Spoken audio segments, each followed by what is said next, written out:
So it's all for play for still. I think so. Do you want to bet against us?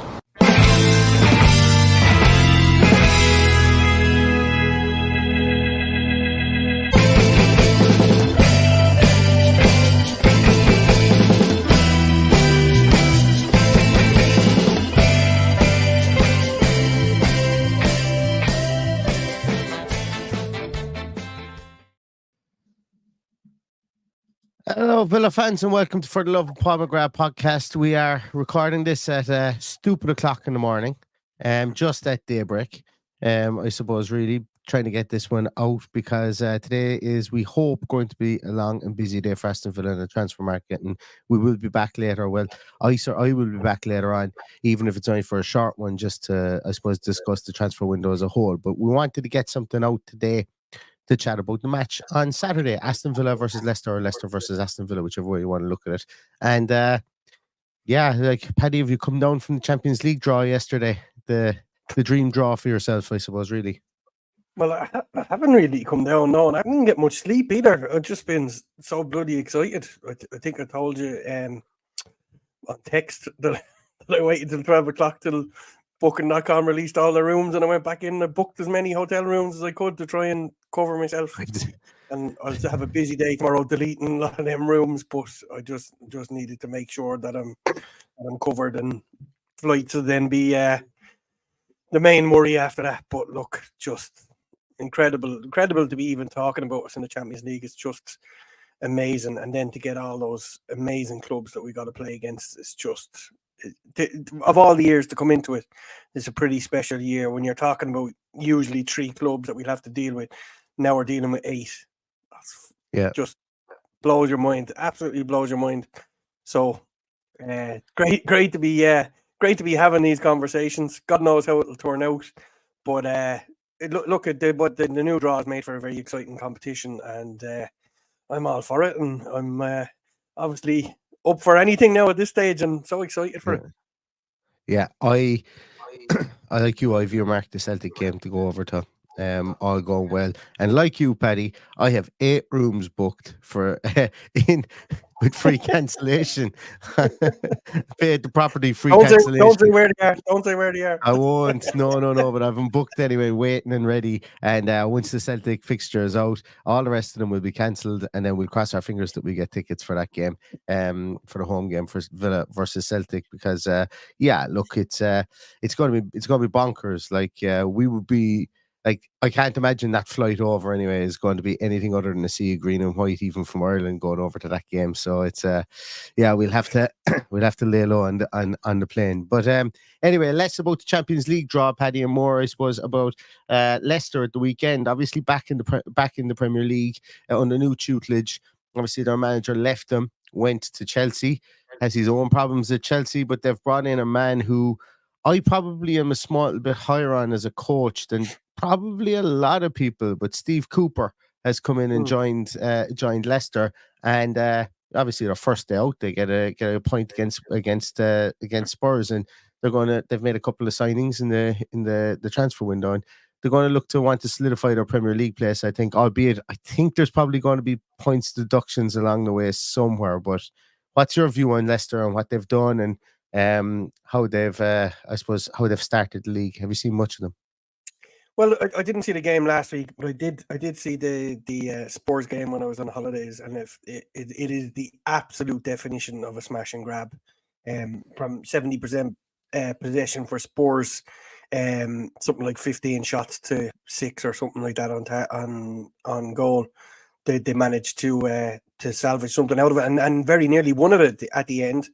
Jamie Vardy rolling back the years and still scoring goals at whatever he is, 57 or whatever age he is now. He's he's some man to be still going on that can of Red Bull at half time. Fair play to him. But look, they have a point on the board. Obviously they're beaten by Fulham, which wouldn't have been a great result at the end. They probably wouldn't have seen it as a great result, but I think Fulham will be one of those surprise packages, because they've but I know we're not here to talk about them, but I think they're very well coached and very well drilled, and they'll be hard to beat this season. But Leicester proved themselves against Spurs that they're going to be particularly hard to beat, and they're it's going to be one of those games where 1-0 is probably not going to be enough. So we need to be on top of our game, and we need to put the game to bed before they get any sniff of getting back into it, really. Yeah, I think so too. I think that I think Villa will be obviously well up for this. I think it's a game Villa would have targeted. When you're going away from home, you're any of those points, I suppose. Well, in previous years, last year, any of those points would be considered bonus points really for Villa. You win I always say you win your home games, whatever you can get away from home, that's great. That keeps you in the Premier League. But now we would be looking to go to Walker Stadium. We'd be looking to go to. Is it still the Walker Stadium? No, King Power. Jesus, it was the Walker Stadium. Been in a while. The King Power Stadium, and we'd be looking to go to Everton in a few weeks' time. All these places we'd be looking to go there and to win those games. Everton will be at home, but you know what I'm saying. Beat those teams. So it's no longer a case of beat the teams around you and then whatever you can get from the top six. So, but it's going to be difficult because Steve Cooper has. I'm not going to say he's a hex over Aston Villa, but like his Forest team performed well against Villa over the years, and I know we saw them playing in Villa Park. I think it was 2 years ago, and Villa won that day. But he has a way of setting up against us that can tend to cause us difficulty. So be interested in what he does with arguably better players, or better players, better wide players, should I say, for Leicester than he has had at Forest. And I know there would be, I know in the comments I can imagine this when this one goes out, people would say, "No, Forest did a way better team. They spent X million on 47 players that year." But I think this Leicester team is there's a bit more togetherness in this Leicester team, and they're a bit more better set up for Steve Cooper, if that makes sense. Yeah, well, he kind of plays the triangle from the sideline across the box, and he protects that triangle. He tries to stop you getting into the space between the box and the corner flag to get crosses in, and just basically builds a little bush in there to stop you trying to play through them. That's what's going to be difficult for us to break down. They have a lot more attacking players. I saw a little bit of their game against Tranmere the other night, which they won 4-0. I know it's not a great sample set of what they're going to do, but they obviously did have IU in there, which made a difference. McAteer out wide. Mavidi, is that how you pronounce it? Yeah. Who played very well for them last season. Very solid midfield in Skip Winks and Wilfred Ndidi, who we thought at one stage was coming to ourselves, and then a fairly settled back four. So there hasn't been a huge amount of upheaval, especially in the defensive department. I guess the one weak link we can look at it is do they go with Luke Thomas, or is it Christensen, the other guy who plays at left back? Yeah. I've lost you, have I? No, you shouldn't have. No. Okay, you're still there. Yeah, I'm still there. Yeah. Yeah. Christensen, I think your man's name is at left back. He didn't play against Leicester the other night, so he was rested. I think that's the weak link. I think there's potential for Leon Bailey to absolutely tear him a second one down there. So I'm hoping that we get him involved in the play an awful lot and get him running at either Thomas or Christensen in the left back position. But other than that, very, very solid team. Lots of Premier League experience, as I said, and our old player that did nothing for us when he was here could come back and haunt us again, and that's always a worry for me. Yeah, having Vardy up top and having Jordan Ayew up top as well scares me, just because they tend to score against us, and they don't.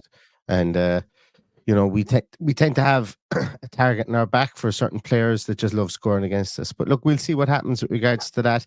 Now, we've spoken a small bit about Leicester there. We've spoken a good bit about Leicester there, should I say? But we have I've done a couple of previews on a couple of Leicester podcasts, and the wonderful Locks from Blue Tinted Glasses has done a little bit of a preview for us. So I want to share this up on screen, and we're going to take a look at this and listen to what a Leicester fan's perspective is of the game. So Here we go. You guys should be able to hear this.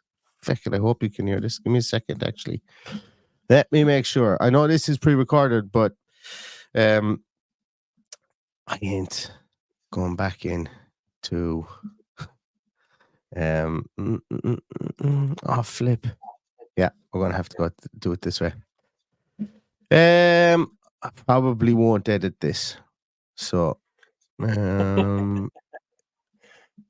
we go. Hi guys, Locks here from the brand new Leicester City YouTube channel, Blue Tinted Glasses. I hope you're doing good. Neil asked me to put this video together to kind of give you guys an insight on Leicester City this season and what you can expect from them this weekend against Aston Villa. So obviously, our first two games were okay. You know, we got a point from the Tottenham game, which was a lot more than we ever could have hoped for with the negativity surrounding the club, with the lack of transfers and stuff like that. And then a 2-1 loss to Fulham. I think in both games we struggled to keep possession, of course, but even when we won the ball back to really do much with it. I think the Spurs game was I'm sure many of you watched it because it was Monday Night Football. When we did win the ball back, we struggled to get higher up the pitch. I think we showed too much respect to both teams probably, but especially Tottenham in that first half, the first 45 minutes of the season. I think in the second half, when we came out, we looked much better. We kind of attacked them with intent when we won the ball back. Facundo Buonanotte, by the way, was a big part of that. You know, he seemed so comfortable on the ball, beat his man a few times, was able to release the ball at the right time. So that was really promising. Jamie Vardy, of course, scored the header.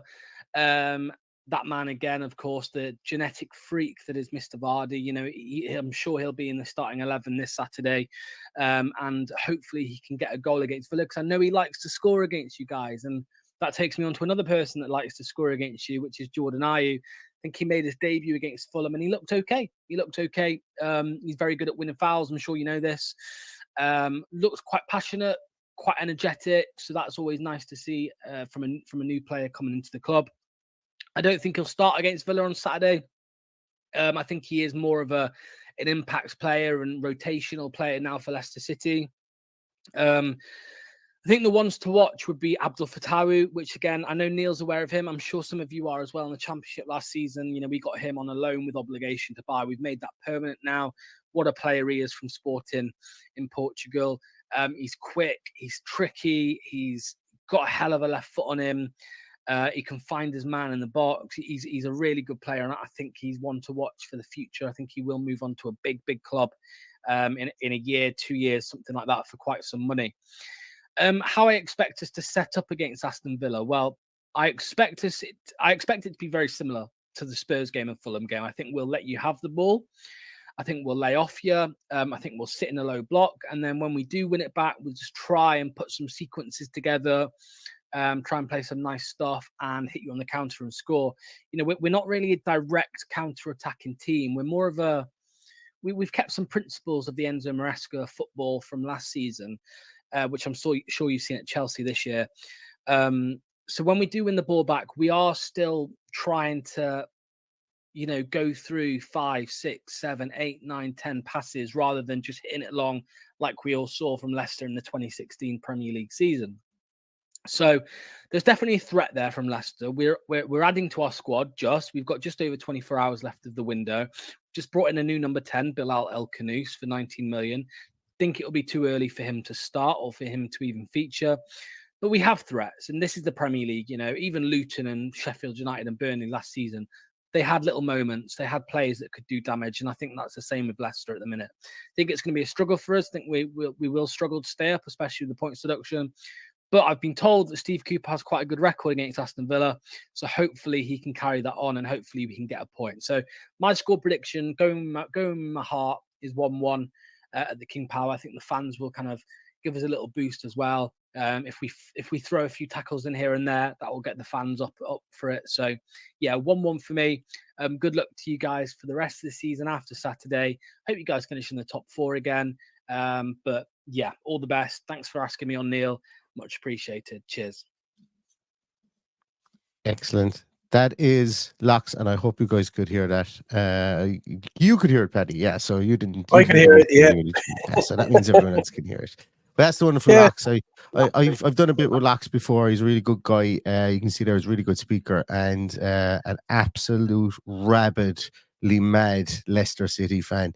And there's a great podcast there in the Blue Tinted Glass. I would have loved to have him on live and say to him, "Do you actually mean you want us to get in the top 4 because they don't have any great draw for us?"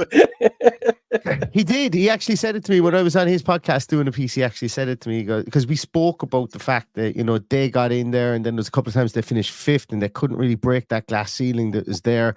And I spoke about how Purslow used to mention that, you know, when we got promoted, that Bournemouth could spend more than us because they'd done 3 years in the Premier League, and that seems to be, you know, anybody can get to the Champions League once, but it's consistent Champions League performances like we're seeing now, probably with PSR effects that we have, that makes you kind of bulletproof with regards to the PSR effects, and, you know, can put a good glass on the future, I suppose, really. And Leicester were nearly there. They were finished 4th, and they got into the Champions League, and then they had a couple of 5th place finishes, but they couldn't get the consecutive Champions League place finishes pieces. And I think, you know, from speaking to Locks, he was very much on the side of, hey, listen, someone needs to break that stranglehold of the top 4. Absolutely, yeah, and no better manager, no better squad to do it. Yeah, good old insight there. Obviously, the mention of not signing players and the worry around the squad is what the fans are focusing on at the moment. You know, like he mentioned, Fatu, is that how you yeah. Very exciting player. Brilliant. Will obviously tore up the championship last season. Obviously, Bobby Reid is there as well. There's enough there to shake it up in the attacking department, but defensively, I think is their weak link. You know, the Vestergaard and Wout-Face, who I don't have huge faith in doing anything special for them this season. They'll prove me wrong now and get a clean sheet on Saturday, no doubt. But you know, I definitely think that's their weakest part is their back line. So fingers crossed we can get at them. And I think if our Morgan Rogers and Leon Bailey previously, if they fire, even without Watkins, I think if the two guys fire, you know, this fixture is a penalty waiting to happen. Is also sending off waiting to happen, because it will get feisty. It absolutely will get feisty. It usually does. So it's a game that I'm looking forward to. I'm looking forward to seeing how they set up against us, and I think he's right. I think it will be a case of giving us respect from the start, and then having to draw them out of their shell if we score a goal or they need to go and chase the game. I went with a 2-1 win for Villa on Locke's podcast earlier on, and I'm going to stick with that. What do you think yourself, Paddy? Well, I'm expecting a win. I'll see what way the team lines up tomorrow. I'm not expecting any changes either, but I'm expecting a win. And for now, I would go a 2-0 win until I see the team. But and do you think we might see Maatsen come in? I think it's a possibility we'll see Maatsen come in. Yeah, I just think with the opposition we're up against, I think he's the perfect attacking option. If they're going to sit deep, it will be a completely different ball game. Then, like, Luca Dean is a brilliant player, but the one thing Wout-Face and Vestergaard have is that aerial presence. So you don't want to be putting balls in there. You want to see fellas crashing the box and getting shots away or laying back to the edge of the box. So a completely different style is needed today or tomorrow, and that's why we need a big squad in order to do different things as needed with the horses for courses, as I keep alluding to. I will consider this a massive success if McGinn isn't marking Vestergaard at the back post for a corner. I still haven't forgotten that when was for Southampton, Vestergaard played at the time, and it was the biggest mismatch I've ever seen in the game of football.